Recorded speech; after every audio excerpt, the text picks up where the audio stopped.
भाजपा एक परिवार है, कोई एक लिमिटेड कंपनी नहीं है। सर्वे होनी अच्छी बात है, सर्वे हो रही है, लेकिन सर्वे में फिर मेरे ही दादा परदादा के नाम पर संपत्ति चला जाएगा, फिर विवाद वही रह जाएगा। तो मैं बार बार अपील करता हूँ कि सरकार ने बहुत सुगम व्यवस्था बनाया है, चाहे वो आप अपने सहमति के द्वारा बंटवारा कीजिए, अंचलाधिकारी के यहाँ कीजिए, चाहे आप तहसीलदार के यहाँ कीजिए, कोर्ट में कीजिए। भाजपा में कोई विकल्प नहीं बनता है। हरीश सहनी हमारे पुराने नेता हैं, पर चुनाव भी लड़े हैं, जिलाध्यक्ष भी हम लोग के साथ रहे हैं। बीएसपी ने ट्वीट किया है, कल उतना बड़ा आप लोगों ने आयोजन किया, उद्घाटन हुआ, लेकिन प्रतिपक्ष के नेता को बुलावा नहीं भेजा और स्थानीय बेचारे थोड़े से परेशान हैं। आप लोगों ने उनको पूछा? स्वाभाविक है, परेशान है, स्वाभाविक है। विपक्ष के लोग हैं तो विरोध में बोलते ही हैं।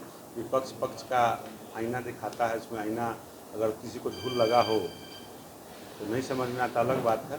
तो जो भी काम हुआ, जनता इस बात को समझती है, जनता भली भांति समझ रही है कि हमको क्या लाभ मिला है। विपक्ष के नेता को समझ में नहीं आता है तो अलग बात है। उनकी आपत्ति सही नहीं है। बिल्कुल, अगर वो कहते हैं कि इस गलत काम हुआ है, गलत बयानबाजी है, तो गलत चीज़ है, उनके हिसाब से तो विरोधी है ना। तो विरोधी कभी सरकार के पक्ष में बोलता है कि आज तक देखें कभी बोलते हुए? हाल के दिनों में तो बहुत हाल के दिनों में किसी लोभ में बोल दिए होंगे। मंत्री जी, मुकेश सहनी जी के वादा को तोड़ के आप लोगों ने हरीश सहनी जी को टिकट दे दिया विधान परिषद का, क्या मायने निकाले जाए इसके? मुकेश सहनी जी ने पत्र भी लिखा था। मुकेश सहनी जी का कोई वादा नहीं था। मुकेश सहनी जी को जो पार्टी ने सम्मान दिया था, उतना बड़ा सम्मान कभी नहीं मिला था कि बिना एमएलसी के बिहार सरकार में उनको मंत्रिमंडल का प्रभार दिया था, एमएलसी भी बनाया था, गठबंधन में थे, मंत्री भी थे। तो कोई वादा इनका मुकेश सहनी जी के नहीं था। पार्टी हमारी सक्षम है, पार्टी के अंदर तमाम परिवार के सदस्य रहते हैं, हर समाज हर जमात के लोग रहते हैं, पार्टी का निर्णय सर्वोपरि है। तो क्या हरीश सहनी जी को दिया गया विकल्प बना रही है? अपने दोनों उम्मीदवार थे। भाजपा में कोई विकल्प नहीं बनता है। हरीश सहनी हमारे पुराने नेता हैं, पर चुनाव भी लड़े हैं, जिलाध्यक्ष भी हम लोग के साथ रहे हैं। विकल्प भाजपा में खोजने की आवश्यकता नहीं। यहाँ तो भरा पड़ा परिवार है, भरा पड़ा परिवार हमारा। भाजपा एक परिवार है, कोई एक लिमिटेड कंपनी नहीं है।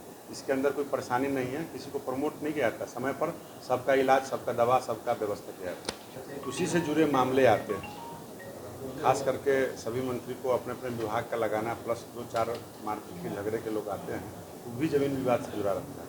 उन्हीं सब चीज़ों का निपटारा हुआ है, उसकी जगह हमने बात किया है, काम हो रहा है। अधिक मामले जमीन के आते हैं। क्या वजह है कि लगातार निपटारे के बावजूद सबसे ज़्यादा भूमि से ही जुड़े शिकायतें आती हैं? सबसे बड़ा कारण है कि जिनके पास जो ज़मीन है, वो ज़मीन मालिक ही मैक्सिमम अपना निपटारा नहीं कराना चाहते हैं।